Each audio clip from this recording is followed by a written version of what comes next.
ZK502MT mga boss, no. So ito yung gamit ko dun sa aking Bluetooth gallon speaker. So yan po mga boss. Tapos yung gamit ko na battery is ito po siya, 4S 2P. Yan.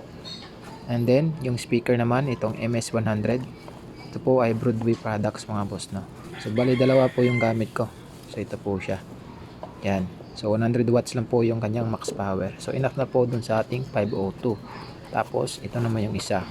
Yan. So ito pong dalawang to mga boss, as magaganda yung kanyang tunog, no? So quality yung kanyang tunog, kaya yan yung nilagay ko dun sa aking Bluetooth gallon speaker. And then meron din akong tweeter, no. Ito. So actually mga boss, mas mataas yung wattage nito, pero kaya naman ng ating 5 volt kasi yung di-deliver niya yung wattage yung kanyang maximum watts lang. Yan. Then ito po yung isa. So bali dalawa po yung ginawa ko dito mga boss, no. Para din bumigat yung ating bumigat yung ating Bluetooth gallon speaker. Yan. Nakasama na po yung capacitor mga boss, no.